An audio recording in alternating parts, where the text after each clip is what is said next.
सरकार मलाई न्याय चाहियो मलाई धेरै दुख्यो मलाई बचाउन कोही आएन मेरो मम्मी बाबालाई मेरो न्याय चाहिएको छ सरकार मेरो न्याय कहिले हुन्छ विगतमा पनि अब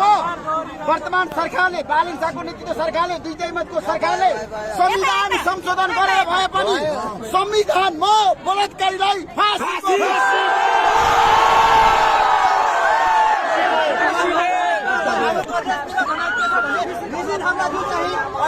यहाँनिर पब्लिसिटी पाउनको लागि आउनु भएको छ तर यो विषयमा तपाईँले के भन्नुहुन्छ सुन्नुहोस् न अहिले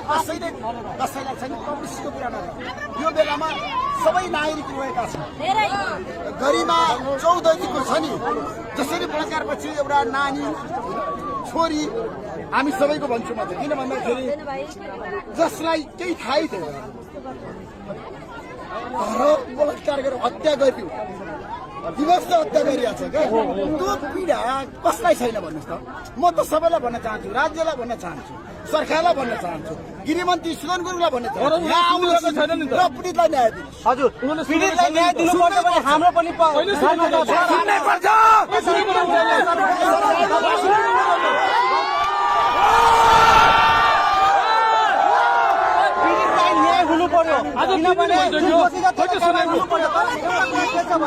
हजुर उहाँहरूको भनाइ पनि छ संविधानलाई संशोधन गर्नु पर्यो तर एउटा चाहिँ के कुरा आइरहेको छ भने तपाईँ चाहिँ राजनीतिक क्षेत्रमा जुरेर सांसदको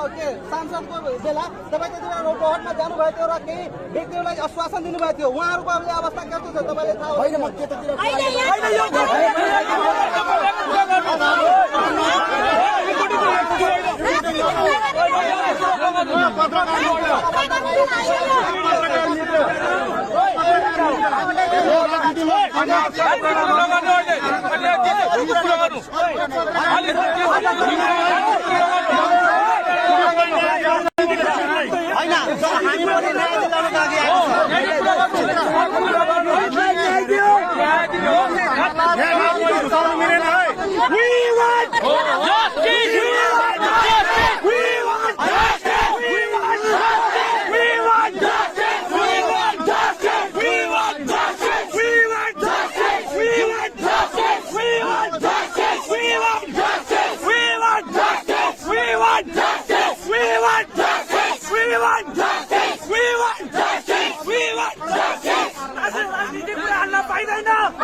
यहाँ आज ऋषि धमला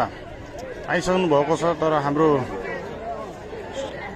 सरकारको पक्षबाट कोही पनि आउनु भएको छैन न गृहमन्त्री न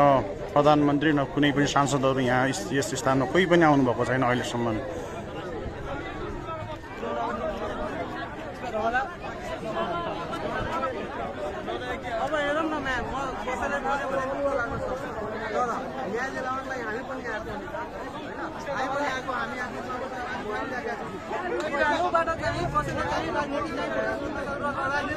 राजनीतिक फाइदा चाहिँ नउठाऊ मेरो यही धारणा अहिलेसम्म यस्तो मुद्दामा राजनीतिक फाइदा उठाएर मात्र हाम्रो चाहिँ मुद्दाहरू दबेको छ त्यो मेरो धारणा हो म्याम सरकारमा कानुन संशोधनको लागि गर्नु पर्यो मेरो पनि मुटु गएको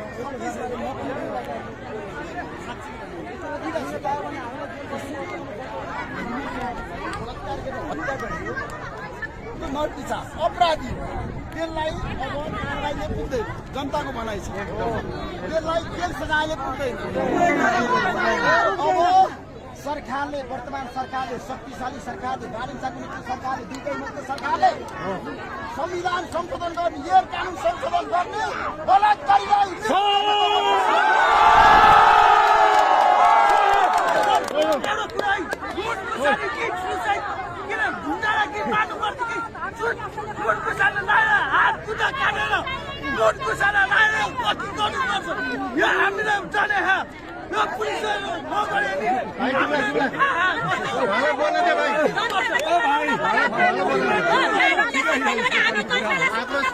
हामी